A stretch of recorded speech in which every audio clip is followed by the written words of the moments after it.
Welcome to Wisdom Trek with Gramps. I am Guthrie Chamberlain, and we are on day 2701 of our trek. The purpose of Wisdom Trek is to create a legacy of wisdom, to seek out discernment and insights, and to boldly grow where few have chosen to grow before. Today we continue with our 12th of 16 segments of our Theology Thursday lessons from the book Supernatural. It was written by Hebrew scholar and professor, my mentor, the late Dr. Michael S. Heiser. Supernatural is a condensed version of his more comprehensive book, The Unseen Realm. If these podcasts pique your interest, I would recommend that you read The Unseen Realm. And today we will read through chapter 12, which is The Cloud Rider. I closed the last podcast by noting how Jesus began to talk about his death immediately after baiting the powers of darkness at the gates of hell at Mount Hermon. The challenge set into motion a string of events that would lead to the Lord's trial and death on the cross. Christians have read about the trial of Jesus many times, but there is a supernatural backdrop to it that is frequently overlooked. To understand what finally draws the death sentence from the Jewish authorities and the transfer of Jesus to Pontius Pilate to carry it out, we have to go back to the Old Testament book of Daniel, to a meeting that God holds with his heavenly host, his divine council. And this is about the Ancient of Days and his council. Daniel 7 begins with this odd vision. Daniel sees 4 beasts coming out of the sea in Daniel chapter 7 verses 1 through 8. They're all sort of freakish, but the 4th beast is the worst. In the dreams interpreted in the Old Testament, both objects and living things always represent something, and in a dream, these 4 beasts of Daniel's vision are 4 empires. We know that because of these visions aligns with the themes of Nebuchadnezzar's dream in Daniel chapter 2, which were about Babylon and 3 other empires to follow. Our focus, though, is on what Daniel describes next in Daniel chapter 7 verses 9 and 10.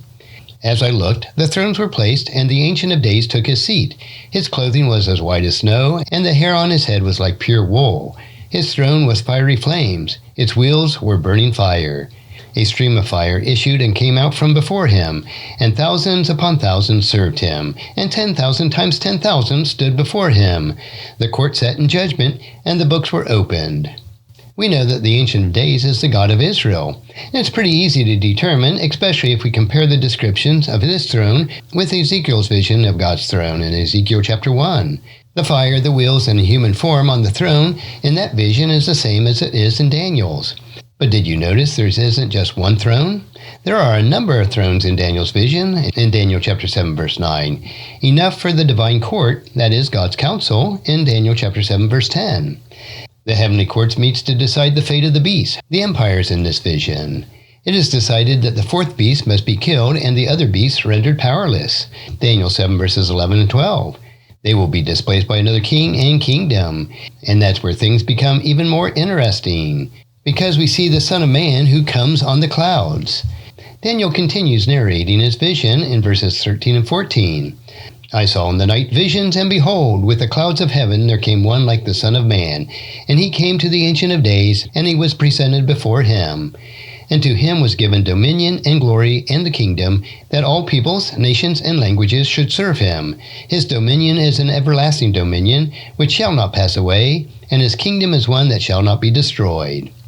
You see, the Son of Man in this phrase is used many times in the Old Testament. It should be of no surprise that it speaks of a human. The surprise is how else the human is described in the passage. Daniel chapter 7 verse 13 describes the man as coming on the clouds to the Ancient of Days. Why is that a big deal? Because everywhere else the description occurs in the Old Testament, it was used only of God himself. In Isaiah chapter 19, Deuteronomy 33, Psalm 68, Psalm 104. But in Daniel chapter 7, God was already on the scene as the Ancient of Days. It is as if, in his vision, Daniel sees a second God who is also a man, something like the way Christians believe in God as more than one person. And that's precisely the point. As Jesus stood before Caiaphas at his trial in Matthew chapter 26, his life hanging in the balance, he hit a nerve by appealing to this idea. And this is in Matthew chapter 26, verses 59 through 66. Now the chief priest and the whole council were seeking false testimony against Jesus, that they might put him to death. But they found none, though many false witnesses came forward. At last 2 came forward and said, This man said, I am able to destroy the temple of God and to rebuild it in 3 days. And the high priest stood up and said, Have you no answer to make? What is it that these men testify against you? But Jesus remained silent. And the high priest said to him, I adjure you by the living God, tell us if you are the Christ, the Son of God. Jesus said to him, You have said so, but I will tell you from now on you will see the Son of Man seated on the right hand of power, coming on the clouds of heaven. Then the high priest tore his robes and said, He has uttered blasphemy. What further witnesses do we need? You have now heard his blasphemy. What is your judgment? They answered, He deserves death. In what seems like a pointless answer to a clear question, Jesus quoted Daniel chapter 7, verse 13 in response to Caiaphas. Do you really want to know who I am, Caiaphas? Well, listen carefully. And the reaction was immediate. Caiaphas understood in an instant that Jesus was claiming to be the second God figure of Daniel chapter 7, verse 13, the human who was described in a way only God was described in the Old Testament. He was claiming to be God in human form. This was blasphemy and grounds for a death sentence. But Jesus, of course, knew that. He had no interest in protecting himself. He knew that he must die to restore God's kingdom, bring believers into God's family, and to reclaim the nations from the evil principalities and powers who controlled the nations God rejected at Babel. And die he did. In Psalm 22, well known for how it describes the physical effects of crucifixion through the words of David, gives us a glimpse of the horrors unseen at the cross. The suffering psalmist moans in Psalm 17, verses 7 through 14. All who see me will make fun of me. They will stick out their tongues and shake their heads. You relied on the Lord, they said. Why doesn't he save you? If the Lord likes you, why doesn't he help you? Many enemies surrounded me like bulls. They were all around me like fierce bulls of the land of Bashan. They opened their mouths like lions, roaring and tearing at me. My strength is gone like water spilled on the ground. All my bones are out of joint. The creepy part of this description is the fierce bulls from Bashan. As noted in earlier podcasts, in the Old Testament times, Bashan was ground zero for demonic gods and the realm of the dead. The area was a leading center for the worship of Baal, symbolized by bulls and cows. Bulls from the land of Bashan is a reference to the demon powers, the powers of darkness. In our own time, the imagery was also captured in an all-too-eerie repulsion by C.S. Lewis in The Lion, the Witch, and the Wardrobe.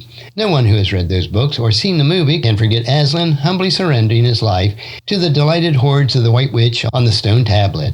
And just as Jesus has utterly outwitted Satan, Aslan had played the White Witch for a fool. What evil misperceived as a moment of triumph turned out to be its own irreversible defeat. In this next section, we will see you are gods, but you will die like men. Satan's loss of his claim over the lives of the children of Adam was not the only loss he suffered at the cross. His cohorts in rebellion, those supernatural gods, the Elohim of the nations, would see their domains begin to vanish. The supernatural gods had been assigned to those nations by the Most High and the God of Israel in Deuteronomy chapter 4, verse 19 and 20, and Deuteronomy 32, verses 8 and 9. We are not told when they became enemies of God, but they did at some point. They had turned God's own people, Israel, away from worshiping Him to instead sacrifice to them. Psalm 82, the psalm that we looked at in our second podcast, to introduce divine counsel, tells us that these Elohim abused their power and rewarded evil. They had no care for God's law or His justice. God presides in the heavenly council. In the assembly of the gods, Elohim, He gives His direction.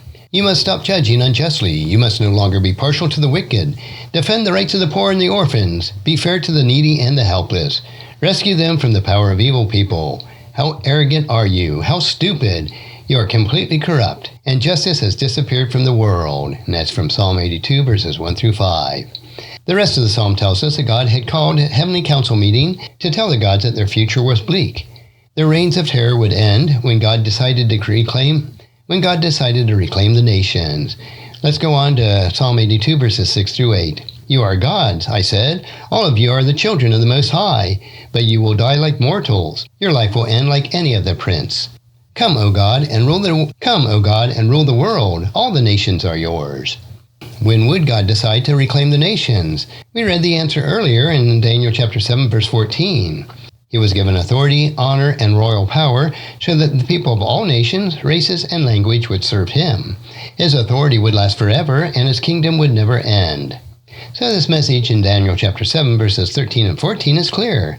When the Son of Man receives his kingdom, it will be the beginning of the end of the supernatural powers of darkness. Jesus received the kingdom at his resurrection. God raised Christ from the dead and seated him at the right hand in the heavenly world. Christ rules there above all the heavenly rulers, authorities, powers, and lords. He has the title superior to all titles of authority in this world and in the next. Ephesians chapter 1, verses 20 and 21. And once again, you might be asking, why does this matter? Well, before the cross, Satan had eternal claim on our souls. All humans die and so go to the realm of the dead, his domain. And there we would remain were it not for the sacrifice of Jesus and his resurrection. Through faith in his work and on the cross, we are raised with him. As we saw in the previous podcast, Satan was expelled from God's presence when the kingdom began on earth. Luke chapter 10, verse 18. God would have no more of the accusations against believers. He had no more right to their souls now. Why then do we still live as he does? Salvation is not granted by moral perfection. It is a gift that comes by grace through faith, according to Ephesians chapter 2, verses 8 and 9. That in turn means that salvation cannot be lost by moral imperfection. What is not at all gained by our performance cannot be lost to our poor performance. Salvation is about believing loyalty, trusting what Jesus did to defeat Satan's claim, turning from all other gods and the belief system of which they are a part of. That's the message of God's kingdom. We're commissioned to tell the nations in Matthew chapter 28, verses 19 and 20. And as we obey, the dominions of the enemy gods and the principalities and the powers shrink, soul by soul, moment by moment. The gates of hell, the realm of the dead, do not withstand the resurrection and will not withstand the advance of the gospel. At the time of Jesus' crucifixion, though, none of this seemed real to the disciples, but they would soon get the message in a dramatic, unforgettable way. So join us next week for our Theology Thursday as we explore the Great Reversal. And if you found this podcast insightful, please subscribe and leave us a review. Then encourage your friends and family to join us and come along with us tomorrow for another day of Wisdom Trek, Creating a Legacy. Thank you so much for allowing me to be your guide, your mentor, and most importantly, I am your friend as I serve you through the Wisdom Trek podcast and journal. As we take this trek of life together, let us always live abundantly, love unconditionally, listen intentionally, learn continuously, lend to others generously, lead with integrity, and leave a living legacy each day. I am Guthrie Chamberlain, reminding you to keep moving forward, enjoy your journey, and create a great day every day. See you next time for more daily wisdom.